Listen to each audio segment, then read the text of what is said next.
People always ask me, how do I prepare for Trinidad Carnival? And what's interesting is that I don't prepare the same way that I tell first timers to prepare, because I'm not just attending Carnival. I'm hosting, I'm creating, and I am participating. And then I'm coming home to real life. So today I'm taking you behind the scenes on how I get ready in 3 very different ways. But first, if you are enjoying this content, click the like, subscribe, and turn on your notifications bell so you never miss another episode. So let's get things clear. This is not a packing list. It is not advice for first timers. This is a sneak peek behind the scenes on how I prepare when Carnival lives at the intersection of my work, my culture, and my personal life. When Carnival is approaching, the first thing that I take care of is not myself. It is the experience that I am responsible for, the Airbrush Carnival makeup experience. This starts long before the 100 days before Trinidad Carnival even arrives, because it involves execution, logistics,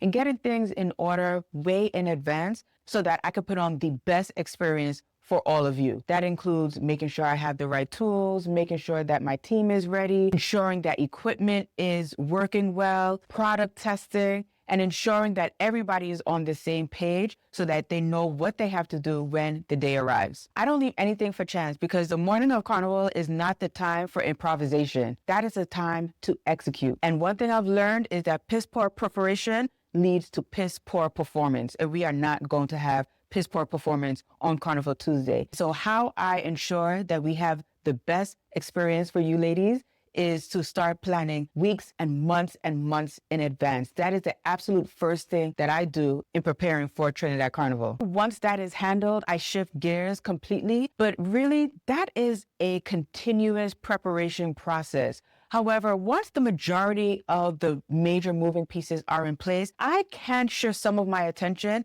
to my personal experience. And that involves making sure that I am registered for my costume, making sure that I have my FET tickets, and ensuring that I have everything that I need so that I can enjoy Carnival as a consumer and not just as a service provider. So that's when I start to identify, what am I going to need for Trinidad Carnival? So just like the advice that I've given in the past, I start to think about, what events am I going to? What experiences am I going to have? What type of Trinidad Carnival do I want to have this year? And what am I going to need in order to have a smooth and comfortable experience? Not every Trinidad Carnival is the same for me, so I have to be very intentional with what I pack and what I bring with me. In addition, because I'm not only coming as a consumer, but I'm also coming as a service provider, I do not like to overpack. So this part of my planning process is always very curated to the type of experience that I am having that specific year. So that involves making sure I have my checklist, making sure that I know what I need to buy, what I need to pack, what needs to be thrown out or replaced, so that once I do pack, it is very condensed, it's very structured, and it's very intentional so that I can have a very smooth and enjoyable experience. Now, the third way that I prepare for Carnival is something that I don't think a lot of people talk about. Before I can enjoy my Carnival fully, my home has to be in order. Me, this is very powerful and this is very grounding, because for a time, I would leave for Carnival, enjoy myself to the fullest, and then come back to my house looking crazy. Things just left however I left them in whatever moment, because I was waiting last minute to do things. I wasn't communicating what needed to be done. I was ordering things last minute and then still trying to catch my flight. I wasn't delegating, I wasn't outsourcing, and I wasn't giving myself enough time to plan what I needed to plan in order for me to return back home and return back to a space that I was happy to return to. So as the years have gone on and I've gotten more mature and I've gotten much better in my own personal planning abilities, I make sure that my space is in order. So that includes making sure that laundry is done. Not all the laundry have to be done, but laundry has to be done. I don't want to see any clothes hanging around that needs to be washed that just did not get into the washer because I had to catch my flight to Port of Spain. Doing a full house reset, making sure that the kitchen is clean, making sure that the bathrooms are clean, making sure that everything is put back where it belongs, because everything in my house needs to have a place.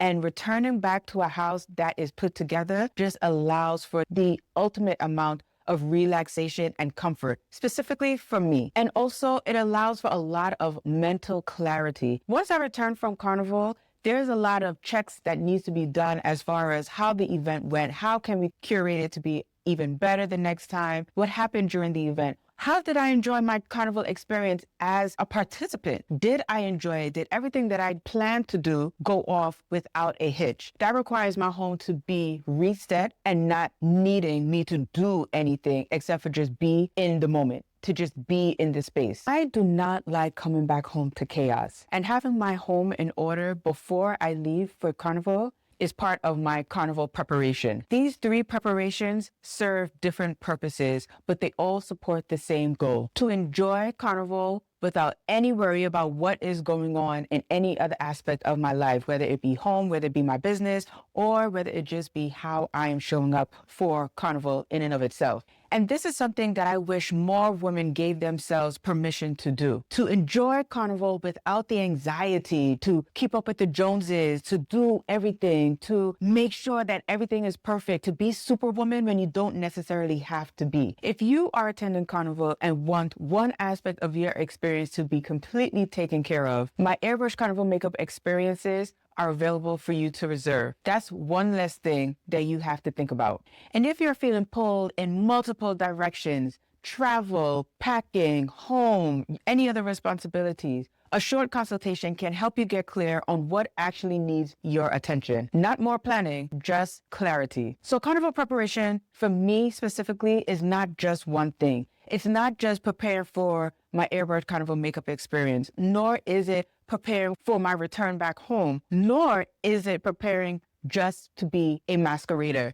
It is layered, and everything has to take its place at the most appropriate time. After doing this for so many years, I've found a rhythm and a system that works best for me. In doing so, I don't feel rushed, it doesn't feel chaotic, and at the end of the day, there's always something that I could tweak just a little bit more for my next Trinidad Carnival season. If you enjoyed this behind the scenes look, let me know in the comments. And if you're getting ready for carnival yourself, give yourself permission to prepare in a way that supports all of you. That's it for me. Until the next video, stay beautiful.